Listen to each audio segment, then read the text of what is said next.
आसमान में उड़ते हुए पंछियों को देख इंसानों में भी खुले आसमान में उड़ने की इच्छा हुई। पर सवाल था कि कैसे ये पंछी अपने दोनों पंखों को फैलाए बड़ी आसानी से आसमान में उड़ते फिरते हैं। इसके पीछे का फिजिक्स क्या है? हम इंसान भी कैसे हवा में आसमान की सैर कर सकते हैं? बस इन्हीं सवालों का जवाब खोजते हुए सन 1903 में दुनिया के पहले एयरप्लेन का सफल परीक्षण राइट ब्रदर्स द्वारा किया गया।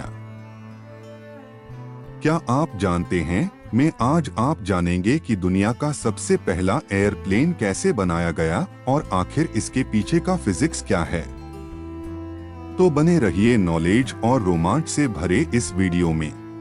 हालांकि इससे पहले सन 1783 की शुरुआत में कुछ एरोनॉट्स ने गर्म हवा और हाइड्रोजन जैसी हवा से हल्की गैस को गुब्बारे में भरकर एक साहसिक प्रयास किया था, लेकिन इसे कंट्रोल करना, स्टेबल रखना और इसमें लंबी दूरी तक यात्रा करना मुश्किल और बहुत खतरनाक था। सन 1799 में सर जॉर्ज केली ने पहला डिजाइन दिया जिसमें प्लेन को लिफ्ट और ड्रैग करने के लिए फिक्स्ड विंग और इंजन का प्रस्ताव दिया।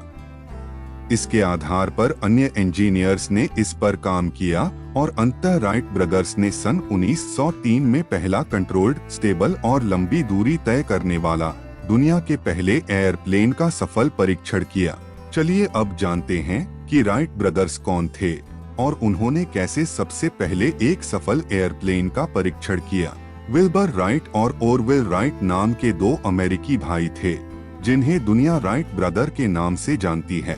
ओरवेल राइट ने 17 दिसंबर 1903 को दुनिया की पहली कंट्रोल और सस्टेनेबल फ्लाइट उड़ाई थी। उन्होंने अपने फर्स्ट अटेम्प्ट में हवा में 120 फीट की दूरी 12 सेकंड्स में पूरी की थी। वहीं विल्बर राइट ने 175 फीट की दूरी 12 सेकंड्स में पूरी की।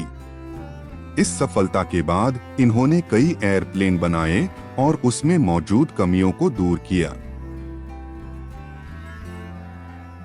दुनिया का पहला पैसेंजर प्लेन 1 जनवरी सन 1914 को सेंट पीटरबर्ग से टैंपा के बीच चलाया गया था और 39 किलोमीटर की ये दूरी 30 मिनट में तय की गई थी।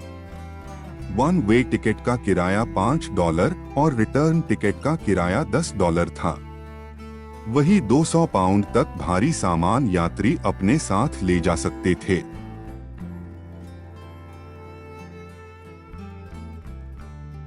चलिए अब ये जानते हैं कि एरोप्लेन उड़ता कैसे है और इसके पीछे का फिजिक्स क्या है।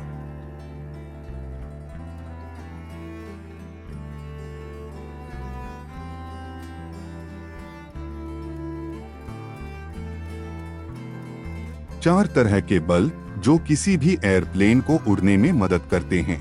एयरप्लेन में लगने वाला पहला बल है थ्रस्ट। किसी भी एयरप्लेन में पहला फोर्स उसके इंजन या प्रोपेलर द्वारा दिया जाने वाला बल थ्रस्ट कहलाता है। एयरप्लेन में लगने वाला दूसरा बल है लिफ्ट।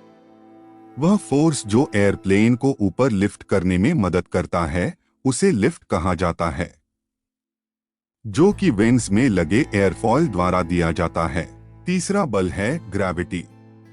वह बल जो एयरप्लेन को नीचे धकेलता है उसे ग्रेविटी कहते हैं। चौथा बल है रेजिस्टेंस या ड्रैग। वह बल जो किसी वस्तु को धकेलता है उसे ड्रैग कहा जाता है।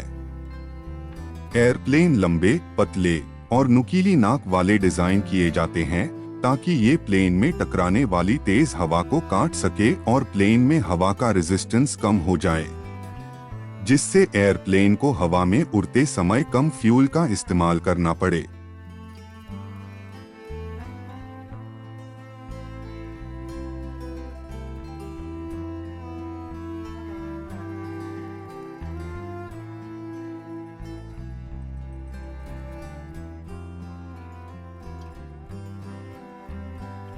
तो चलिए अब आप अपनी कुर्सी की पेटी को बांध लीजिए क्योंकि अब हम प्लेन को टेक ऑफ कराने जा रहे हैं। एयरप्लेन को उड़ने के लिए सबसे पहले जेट इंजन के द्वारा एयरप्लेन को गति दी जाती है, जिसे थ्रस्ट कहा जाता है। अब एयरप्लेन में लगे विंग्स जिन्हें एयरफॉल्स कहा जाता है। यह एयरफॉल्स हवा को विंग्स के नीचे वाले हिस्से की तुलना में विंग्स के ऊपर तेजी से फ्लो कराते हैं, जिस वजह से विंग्स के नीचे वाले हिस्से में विंग्स के ऊपर वाले हिस्से की तुलना में हाई प्रेशर बनना शुरू हो जाता है, जो कि प्लेन को ऊपर उठने में मदद करता है। फिर पायलट द्वारा प्लेन के टेल में लगे हुए एलिवेटर्स को ऊपर की ओर खींचा जाता है, जिससे हवा टकराती है और प्लेन के टेल साइड को नीचे की ओर धकेलती है, जिससे प्लेन का एंगल ऑफ अटैक बढ़ जाता है और प्लेन टेक ऑफ कर जाता है। जब प्लेन लेवल ऑफ फ्लाई पर पहुंच जाता है, तब पायलट द्वारा एलिवेटर्स को रिलीज कर दिया जाता है और प्लेन एक निश्चित ऊंचाई पर फ्लाई करता रहता है।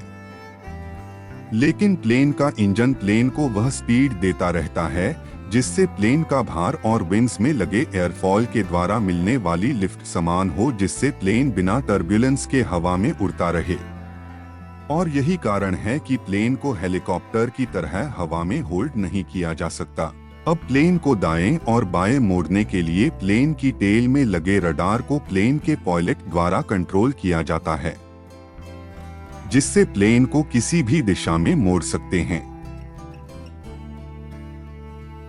इसी के विपरीत प्लेन की लैंडिंग के दौरान प्लेन के इंजन की स्पीड को धीरे धीरे कम किया जाता है, जिस कारण विंग्स में लगे एयरफॉल हवा को विंग्स के ऊपर वाले हिस्से की तुलना में विंग्स के नीचे तेजी से फ्लो कराते हैं, जिस वजह से विंग्स के ऊपर वाले हिस्से में विंग्स के नीचे वाले हिस्से की तुलना में ज्यादा हाई प्रेशर बनना शुरू हो जाता है, जो कि प्लेन को नीचे जाने में मदद करता है।